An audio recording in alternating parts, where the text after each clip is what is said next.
welcome back. You're still with us right here on Finweek Money Matters. Remember, this is the show that helps you manage your finances.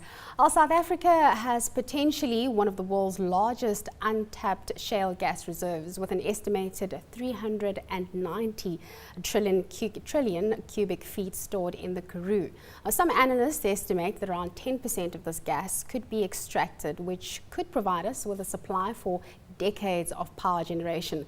There have also been substantial interest in offshore exploration from big oil majors such as Total and Sasol holding exploration permits. But joining us to discuss the potential of these sectors and the challenges that is hampering exploration is Aldworth Mbalati, Chief Executive of Delta Natural Gas, and Chris Bredenhann, Africa Oil and Gas Advisory Leader at PwC, joining us from our Cape Town studio. Chris, let me start with you right there in Cape Town. Obviously, you've heard about these gas reserves from the east of the continent, also the likes of Mozambique. So tell us, in the gas play, where does South Africa sit? Yeah, thank you. Good afternoon. Yes, certainly the developments in East Africa, specifically in Mozambique and Tanzania, are large-scale developments and are world-scale.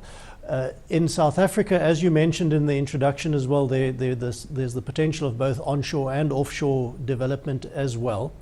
And I think that the stage of development for South Africa needs to be taken into account if we want to look at the industry and how it could develop going forward. So we have a small developed natural gas industry, specifically driven by PetroSA as the national oil company, with an offshore gas field that's coming to the end of its life, and Sasol through importing gas from Mozambique as well.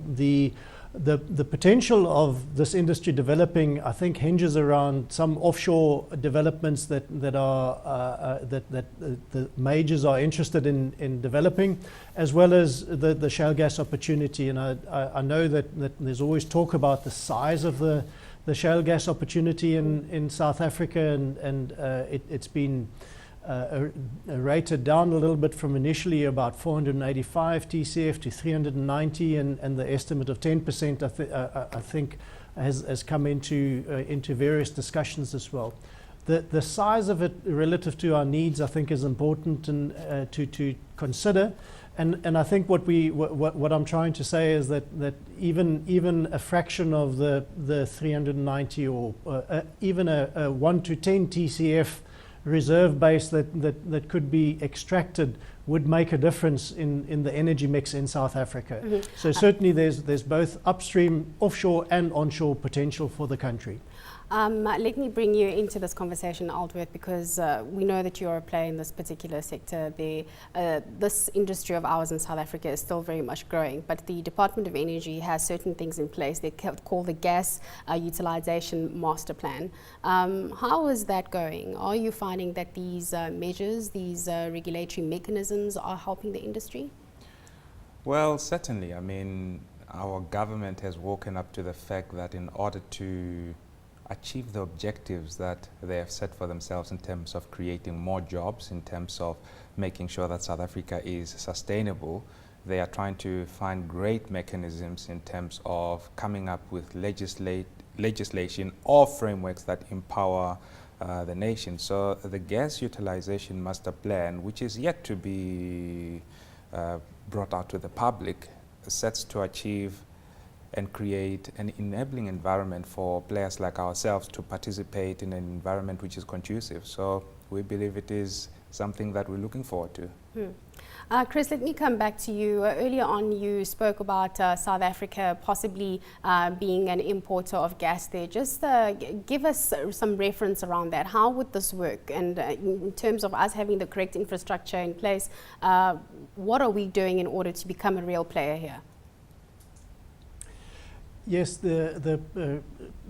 you've put your finger on potentially on the major stumbling block in terms of importing gas, and that would be the infrastructure environment. So existing infrastructure in terms of importing gas sits mainly with a pipeline from Mozambique to South Africa that feeds Sasol and the downstream needs of its customers as well.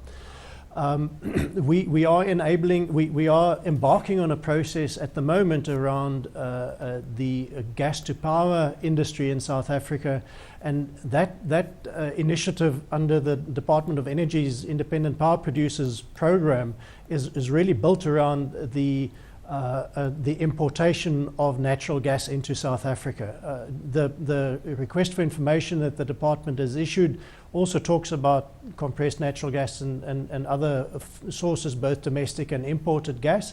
But I think if we're going to be developing over the short to medium term a gas industry in South Africa, it will be developed off the back of importing natural gas. And that importation of natural gas will be in the form of liquefied natural gas that we would be able to procure off in the open market. There's been significant global developments in the natural gas space with a lot of reserves being proven, and those gas reserves being monetized through the technology to liquefy and transport the gas that is far away from markets. So the options available to South Africa in terms of supply of natural gas is quite wide, with large developments in East Africa, but also in Australia, and large reserves also found in the Middle East, and the shale revolution in the US and North America, also contributing to a generally well-supplied market. It does, however, require us from a local point of view to identify how and where we're going to bring this gas into the country, and what the mechanisms are going to be to do that, and the infrastructure requirements. Mm-hmm. So if you wanted to do it quickly, then you will be looking at floating solutions. If you have a bit more time, then clearly land-based terminals. And a few options exist and are being considered in South Africa, ranging from Saldanha Bay through to Richards Bay. Chris, let me stop you there. So I just want to get an input from Aldworth, because you mentioned importation that we do in South Africa are potential gas reserves, shale gas in the Karoo. Are we likely to see any exploration and production happening there? Well, there's a good probability. South Africa is very good at making the right choices for itself. Clearly, I mean, the debate has been centered around, can we do this in an environmentally friendly way? Can we do this in such a way that benefits our country? If the answer is yes, I don't see a reason why not. And if those challenges can be mitigated, I don't see a reason why not. However, all of those things should be addressed first, and I guess the meeting of the minds will actually determine whether that comes to pass or not. So I don't have a crystal ball, but what I stand for is that I stand for the future of South Africa, and I stand that our kids tomorrow have a proper legacy, and whatever it is, depending on the debates that are going on, we'll see. We'll see in time in terms of what happens. Chris, let me come to you just to get closing comments from both you and Aldworth in as short a time as you possibly can. If we look at gas versus other renewable energy sources, which one is a lot more cost effective? I think clearly from a renewables point of view, the cost of renewables have been decreasing over time. Similarly, gas prices have also decreased, and I think the answer lies in what is the energy mix, and how do you balance the energy mix, and what is the purpose of renewables versus coal for baseload versus potentially gas that could play a role in peaking and providing mid-merit solutions as well. So it's all in the mix. And costs are going down as well.